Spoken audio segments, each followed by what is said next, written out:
Nós vimos semana passada, na verdade estamos vendo as últimas três quartas-feiras. Tem muito jeito, vou fazer o que for possível aí agora. Que todo o Sermão do Monte, eu não sei vocês, mas eu tenho estado, obrigado, eu tenho estado bastante impressionado, já por diversas vezes nos últimos 20 anos. Mas tenho aprendido muito com essas características, com os propósitos dessa mensagem, com esse caráter do reino. Vocês estão me ouvindo? Melhorou aí? Estão me ouvindo aí? Nada? Você não consegue tentar aumentar PA, pelo menos? Está no máximo o PA?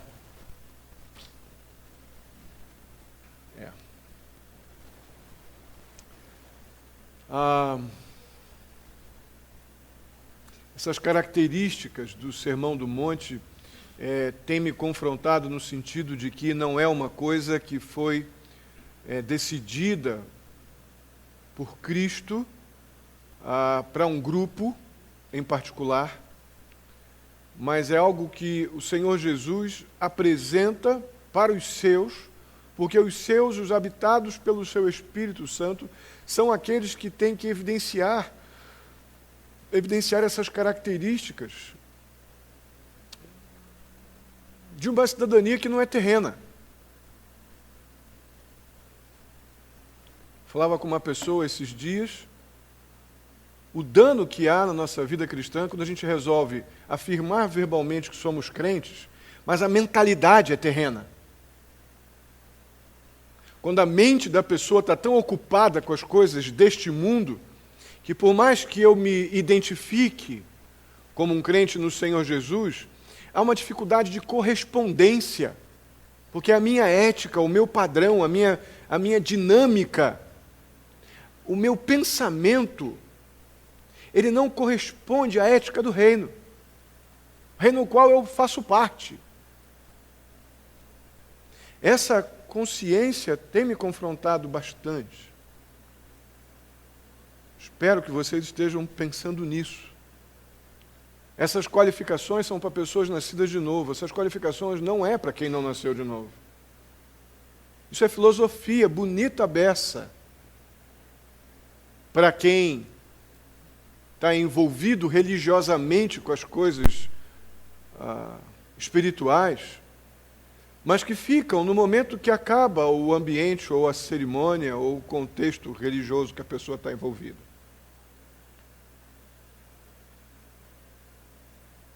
Essas realidades do reino, elas precisam ser experimentadas, e só poderão ser experimentadas por aqueles que nasceram de novo. Nós vimos também semana passada 8 qualidades espirituais ou qualificações espirituais dos cidadãos do céu. Elas se dividem em 2 grupos. As primeiras 4, elas vão tratar do nosso relacionamento com Deus, e as últimas 4 vão lidar com o nosso relacionamento e deveres uns com os outros. Estamos ainda lidando com as primeiras 4. Na verdade, vimos semana passada a realidade do bem-aventurado, o humilde em espírito, ou o pobre em espírito. E nós vimos que ser humilde ou pobre em espírito é um reconhecimento, é um entendimento de que a nossa pobreza espiritual, ou claramente falando, a nossa falência espiritual. Essa falência espiritual não é exatamente aquela que eu transmito na minha convivência aqui. Não, como eu disse, as primeiras 4 são no meu relacionamento com Deus. Então, essa pobreza ou falência espiritual em nosso relacionamento com Deus, ela precisa ser reconhecida por nós, porque nós não somos merecedores de nada mais do que juízo da parte de Deus. Pecamos com uma naturalidade contra o nosso Salvador assustadora. Então, no que diz respeito ao nosso relacionamento com Deus, essa falência espiritual é algo para ser confessado. É isso que nos coloca nessa condição de humildes, pobres, incapazes espiritualmente. Ou seja, nós não temos nada para oferecer para Deus. Nós não temos nada para reivindicar. Nada com que possamos comprar os favores celestiais. Nada, absolutamente nada. Não merecemos o que temos e não somos dignos de pedir nada. Esse é o perfil do pobre em espírito. Esse estado que Jesus diz lá em Mateus 5, que deve fazer parte da vida do crente, que é totalmente diferente do rico em espírito, ou seja, eu sou bom, eu sou crente à beça, eu sou isso, eu sou aquilo. Esse exibicionismo religioso que alguns gostam de colocar sobre seus ombros, o caracteriza como um não herdeiro do reino dos céus. Porque o reino dos céus será herdado por aqueles pobres e humildes em espírito que dizem, olha, Senhor, o meu relacionamento contigo está em falência. Eu sou completamente dependente, carente.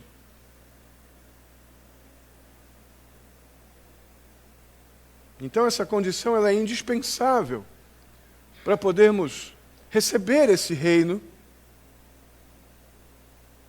que nos é oferecido pelo Senhor, mas oferecido aos pobres em espírito, e não aos vaidosos, autossuficientes ou presunçosos espirituais, porque para esses, não há herança.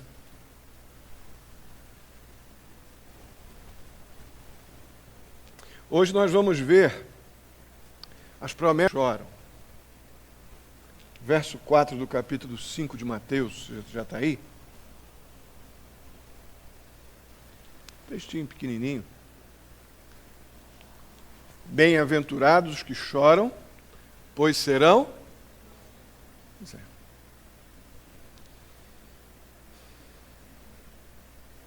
Quase que se poderia traduzir essa segunda bem-aventurança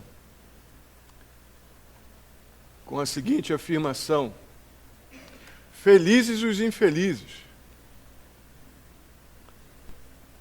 Basicamente é isso que está sendo proposto aqui.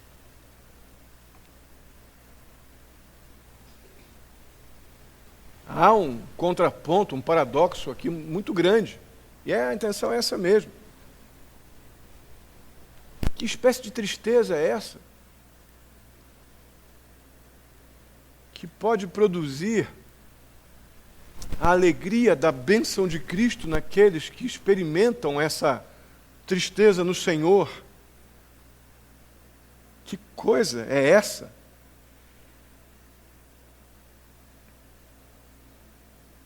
Se olharmos todo o contexto, desde o capítulo 3, capítulo 4, capítulo 5 e 6, nós vamos perceber que aqueles que receberam essas promessas aqui, que estão dentro desse cenário das bem-aventuranças, os ouvintes, os primeiros ouvintes dessa mensagem, eles não são, em primeiro lugar, num primeiro momento, aqueles que choram porque perderam um parente,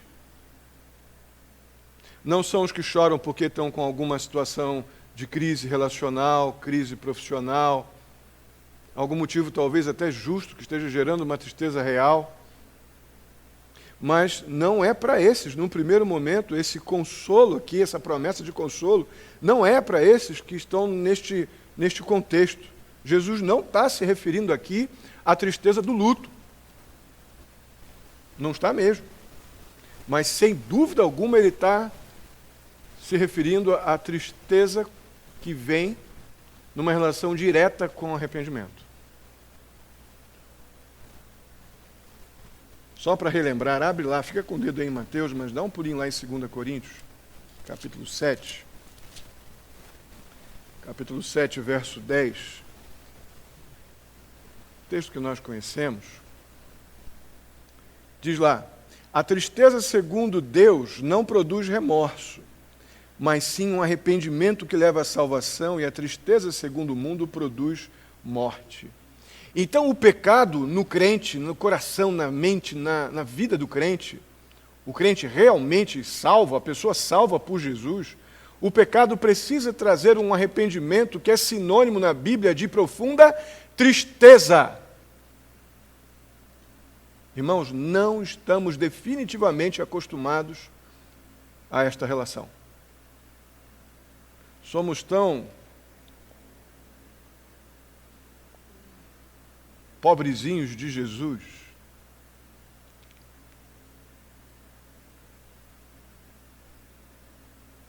que julgamos quando olhamos essa bem-aventurança, bem-aventurados os que choram, que Deus fica com um lencinho secando qualquer tipo de lágrima que desce do meu olho. E nós sabemos que nós conseguimos fazer descer dos nossos olhos umas lágrimas bem de crocodilo quando queremos. Umas lágrimas de manipulação. Lágrimas que estão muito distantes da causa que é aqui ministrada pelo Senhor Jesus, que é a lágrima que é derramada por uma profunda tristeza gerada por ter pecado contra o meu Salvador. Não temos hábito nenhum de chorar por isso.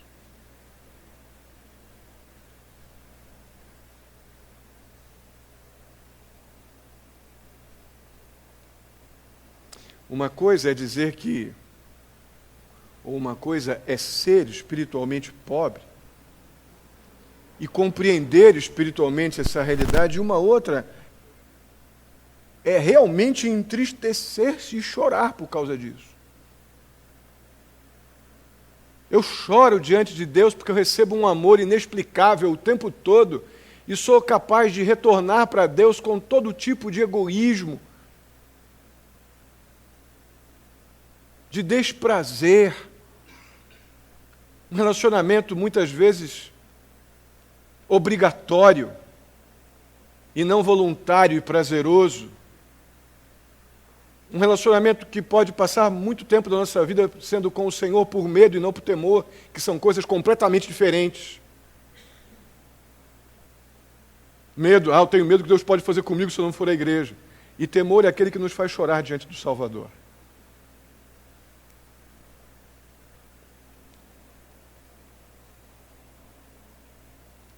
Uma linguagem mais bíblica ou teológica, confissão de pecados é uma coisa importante, mas contrição, uma palavra bíblica, que a gente não está acostumado a pensar no significado dela, mas contrição na Bíblia é igual uma dor profunda por ter ofendido a Deus. Então confessar pecado é uma coisa, um coração contrito é uma profunda dor, porque você ofendeu o teu Salvador.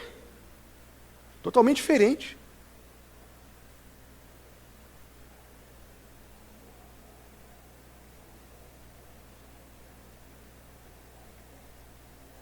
Então a vida cristã, de acordo com o que Jesus nos diz aqui, nesse verso 4, seguramente não é só de alegrias e risos. Quem te vende uma vida cristã que vem para cá porque acabaram os seus problemas, está mentindo.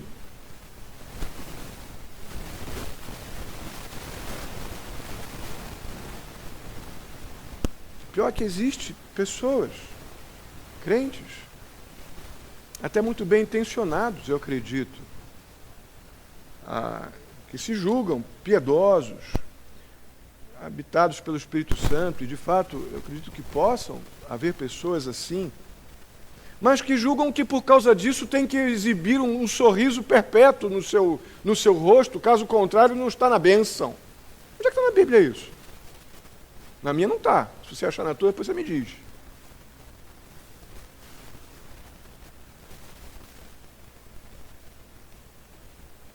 No Evangelho de Lucas, o Senhor Jesus, ele fala dessa bem-aventurança com uma advertência bem enfática. Ele diz lá no capítulo 6, verso 25 de Lucas: ai de vocês que agora riem, pois haverão de se lamentar e chorar. A ideia aqui do contexto é: você está rindo do quê? A Bíblia não está dizendo não se alegre. Partindo do princípio que estamos lidando com o nosso relacionamento com Deus, onde num primeiro momento eu preciso, para me apresentar diante do meu Rei, do meu Salvador, compreender que Ele me recebeu porque Ele quis, porque eu não tinha nada para dar para Ele, eu não tinha nada que o fizesse dar alguma coisa para mim, e assim mesmo Ele me amou e me recebeu, e me transformou e me habitou com o Espírito dEle. Eu não tenho como chegar diante desse Rei de outra forma que não seja quebrantado e contrito. Quem está rindo à toa no seu relacionamento com Deus perdeu um pouco a perspectiva de quem Deus é.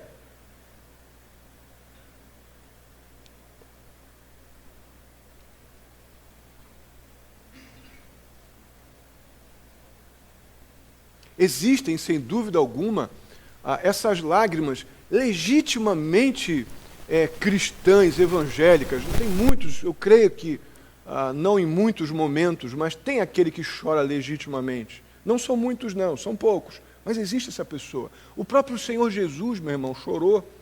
O Senhor Jesus chorou pelo pecado dos outros. O Senhor Jesus chorou pela impenitente Jerusalém. Jesus chorou pela impiedade do homem, pelo juízo e pela morte que o homem estava por receber diante da sua impenitência. O fato é que nós também deveríamos chorar pela miséria, num primeiro momento dos outros. É meio dramático esse negócio que a gente está vivendo hoje, de que nós ficamos anestesiados. A gente vê tanta desgraça nos jornais, tanta miséria, que causa uma anestesia emocional. Você sente, mas depois, no mesmo momento, você fala de pizza ou de passeio no parque. 3 segundos depois. Não gera, talvez, nenhum momento de reflexão e oração, de contrição. A nossa referência, que é o Senhor Jesus Cristo, não fez assim.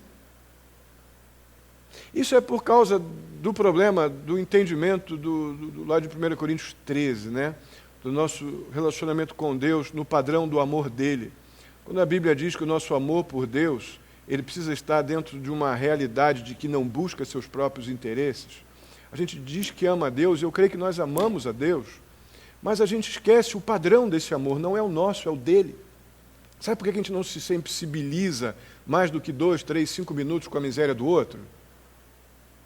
Porque o nosso padrão de amor busca demais o nosso interesse, em primeiro lugar. Como crentes, nós nos afetamos, sim, mas a durabilidade dessa afetação é muito curta.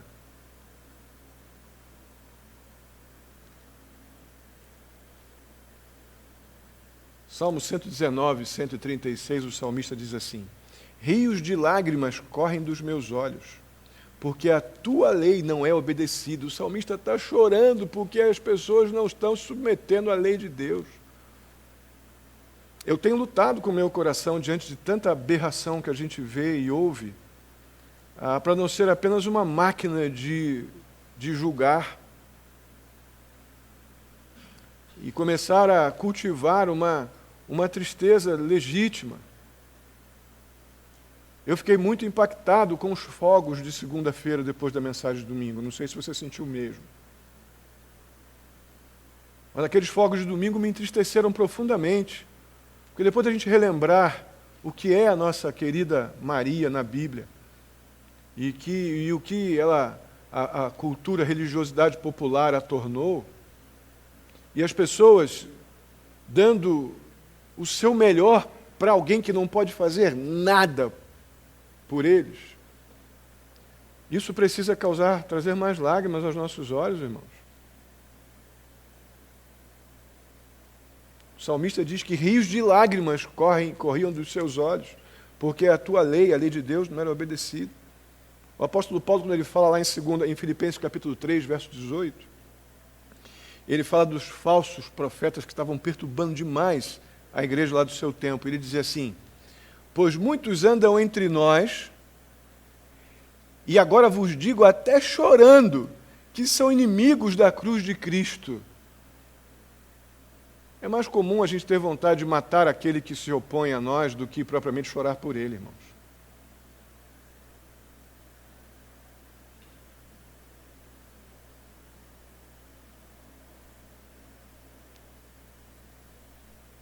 O pastor John Stott, que eu tenho aprendido muito, com vários livros que eu tenho lido nos últimos anos desse homem, já falecido, faleceu em 2011, ele diz assim, na verdade eu quero só antes citar um texto do apóstolo Paulo. O apóstolo Paulo ele não está falando aqui, não está usando a expressão choro, mas 1 Coríntios 5:2, depois tem uma relação com Romanos também 7:24, que ele diz assim, desventurado homem que sou, quem me livrará do corpo desta morte? Ele está entristecido, eu estou altamente infeliz com a realidade que eu sou ainda pecador. Quem me livrará desta morte que não sai das minhas costas?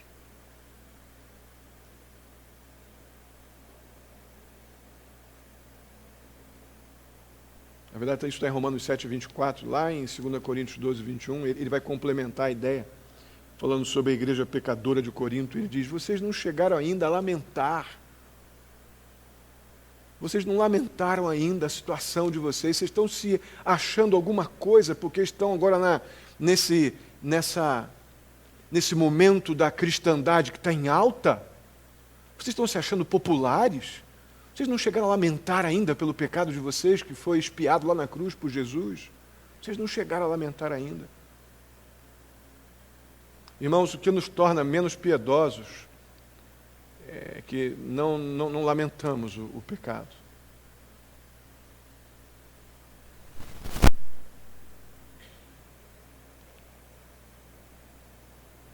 O pastor John Stott diz assim, temo que os crentes evangélicos, ou cristãos evangélicos, exageram quando falam sobre a graça, porque a graça é maravilhosa mesmo, mas eles se debruçam tão fortemente sobre a graça que simplesmente eles fazem pouco do pecado por causa disso. É tão bom a graça que eu desvalorizo, eu trato o pecado como uma coisa. A graça, eu só recebi uma coisa que eu não mereço, porque o meu pecado estragou tanto, que somente Deus decidindo me dar algo que eu não mereço, para eu poder ter perdão de pecados e vida eterna. Caso contrário, a questão é que muitos se nadam de braçada na graça, e tratam o pecado como um colega, e não como um inimigo. E se surpreendem quando o colega mostra a sua verdadeira face.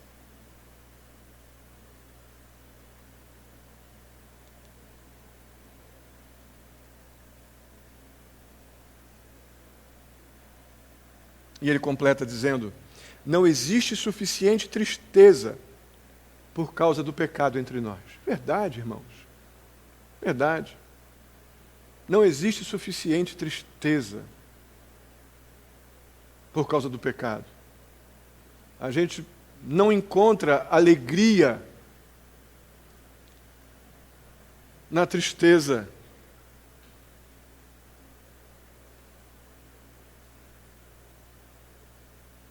Porque nosso senso de tristeza está tão terreno, nossas tristezas estão tão com raízes tão profundas naquilo que perece, que quando lembramos, quando pensamos nessa tristeza, que deve estar relacionada com as questões espirituais, em particular o arrependimento, que precisa ser consequência de um profundo convencimento que pecamos contra Deus, o nosso Salvador.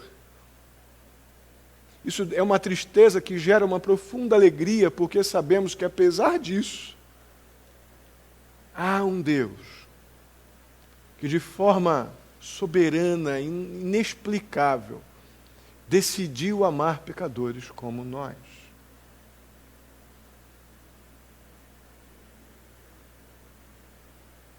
O apóstolo Paulo diz, lá em texto que li há pouco, de 2 Coríntios 7:10, que nós deveríamos experimentar a tristeza segundo Deus. Ou seja, Aquela tristeza que é fruto de um genuíno arrependimento, de uma contrição, essa palavra é muito importante, de um desprazer por ter ofendido o teu Salvador. Pensa honestamente. Quantas vezes na tua trajetória de vida cristã você parou num momento de profundo desprazer por estar ofendendo o teu Salvador e isso ter te levado às lágrimas? Eu creio que podemos ter tido momentos assim na nossa vida, mas a proporção desses momentos em relação à quantidade de vida que nós temos tido é muito desigual. É muito desigual. Daí vem a nossa crise com o temor ao Senhor, com nos submetermos à vontade de Deus. Nós não temos tristeza pelo nosso pecado suficiente. É por isso que as coisas, algumas coisas que a gente estabelece aqui, alguns critérios, são meio doídos, né? A gente julga que eu não vou fazer isso, não. Hein? Já tenho obrigação lá no trabalho, vou ter obrigação na igreja também. É assim que a gente faz às vezes. Nos falta tristeza, irmãos, pelo pecado, que nos traz a alegria de servir voluntariamente, sem olhar para trás. Nos falta tristeza. Somos muito vaidosos espiritualmente, estamos mais para os ricos espirituais do que para o pobre e humilde.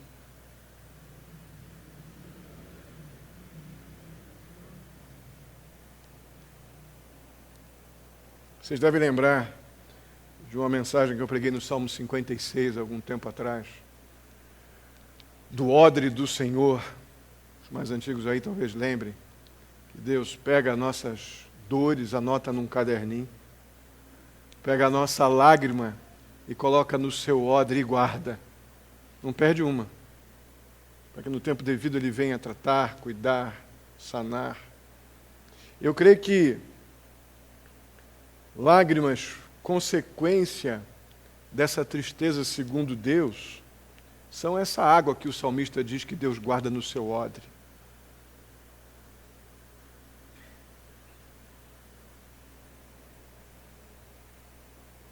São essas pessoas que choram, que lamentam pela sua própria maldade. São essas que serão consoladas, é o que a Bíblia diz.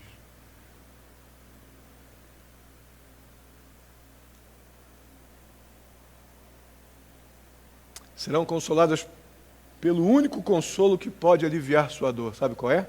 A certeza de perdão de pecados. Não é um Deus analisando o teu ego. Não é Deus dizendo assim, tadinho, você foi perseguido, estão te tratando mal. A lágrima que vem aos nossos olhos, fruto dessa tristeza por ofendermos a Deus com o nosso pecado, para essa há o consolo da parte de Deus que veio através do que Cristo fez na cruz. Perdão de pecados. Removendo todo o peso da culpa, da amargura. Essa consolação, de acordo com os profetas do Antigo Testamento, sem dúvida alguma, é uma das missões do Messias. O Senhor Jesus, na sua vinda, teria o papel curador, consolador.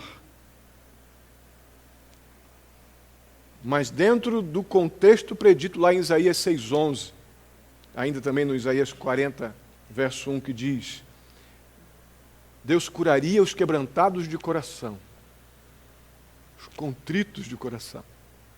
O Senhor Jesus consolaria aqueles que estão profundamente entristecidos, por apesar de desfrutarem essa dimensão inexplicável do amor de Deus, ainda tratam Deus como um ser que pode me servir,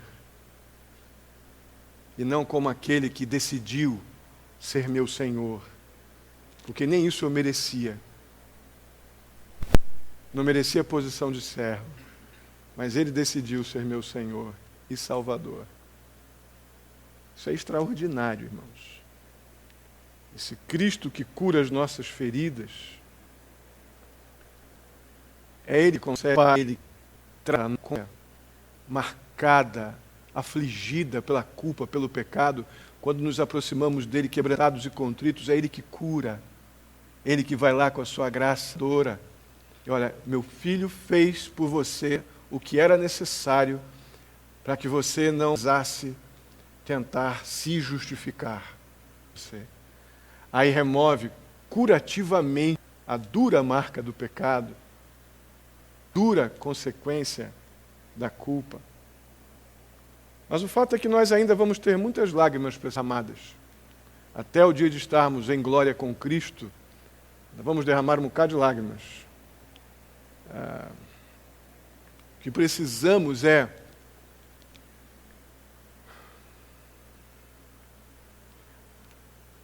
qualificar bem essas lágrimas. Deixa eu abrir um parêntese aqui e dizer para vocês que eu não, de forma alguma, eu descreio e nem disse isso, que o Senhor não nos consola em nossas dores, das perdas humanas, relacionamentos, fracassos, insucessos. Mas muitos desses são consequências de escolhas e pecados que nós cometemos contra Deus. E a dor faz parte do processo curativo do Senhor, muitas vezes. Remover aquela dor na hora que a gente pede pode mais nos fazer mal do que bem. Então, o processo curador, diante de algumas dores que a gente passa na vida, ou consolador, ou confortador, é saber que Deus ama pecadores. E vai nos conduzir à sua vontade sempre. A esperança que temos quando perdemos um ente querido, que nos consola, é saber que aquele que crê no Senhor Jesus Cristo está salvo. Ainda que morra, ele viverá. A dor da separação física, ela faz parte de uma realidade de um mundo que jaz no maligno. Mas podemos desfrutar da consolação espiritual que vem da segurança do céu para aquele que crê. O que não crê, podemos dispor também da consolação do Espírito de Deus que vai nos mostrar pela sua palavra. Nosso Deus não comete erros, justo e reto Ele é. E que não tem prazer algum na morte do ímpio. E que a palavra inerrante e infalível dele, ela vai fazer o seu papel de nos capacitar para aquele momento de dor. Mas essa consolação da bem-aventurança é para aqueles que entenderam que precisam chorar mais pelo seu pecado. E esses serão plenamente consolados. A palavra de Deus diz que por mais que a gente chore nessa vida, quando em glória estivermos para sempre com Ele, lá em Lucas capítulo 2, verso 25, diz que Deus lhes enxugará dos olhos toda lágrima. Sabe por quê? Porque lá não vai ter mais pecado. Porque o que deve nos fazer chorar é o fato de pecarmos contra aquele que nos ama de uma maneira que nós não explicamos. Nossas teimosias contra Deus, nossa má vontade com Deus, nosso tempo sempre apertado para Deus, nossos interesses que estão sempre na frente das coisas do Senhor, na maioria das vezes. Colocar sempre não, que é uma expressão muito forte. Maneira como nós tão facilmente olhamos para trás. Isso deve gerar uma grande tristeza. E essas tristezas acabarão um dia. Quando para sempre estivermos com o Senhor no céu em glória, Ele diz que então esse tipo de lágrima Ele enxugará. Deus lhes enxugará dos olhos toda a lágrima. Então chore certo.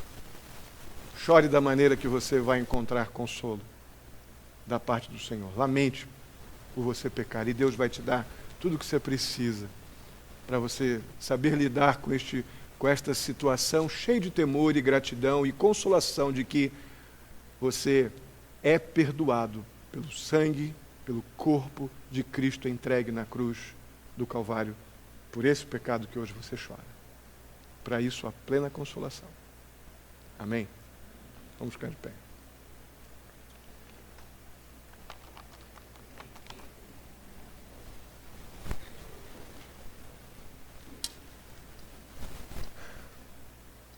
Santíssimo Deus, muito obrigado, ó Pai, por podermos refletir, ó Pai, em verdades espirituais determinantes para a nossa vida cristã. Ajuda-nos, ó Pai, a lamentar, ó Deus, o fato de ainda pecarmos contra Ti tão descaradamente. Ajuda-nos, ó Deus, a nos apresentar diante de Ti como pobres, incapazes e merecedores de Te dar ou receber qualquer coisa do Senhor. E ainda assim somos agraciados com um favor tão inexplicável da tua parte. O reino e a consolação. Ó Deus querido, não há explicação para isso. Possamos estar contritos, quebrantados, ó Pai, diante de verdades espirituais tão gloriosas que nos envolvem o tempo todo. Que possamos estar aprendendo a alegria do Senhor na tristeza que o pecado precisa trazer. Assim eu te peço, muitíssimo agradecido pela vida de cada um, e eu peço que isso fique na mente e no coração de cada um de nós e que isso afete, ó Pai, a nossa dinâmica de vida cristã. Eu te peço essas bênçãos, agradecido pela tua palavra, em nome de Jesus. Amém.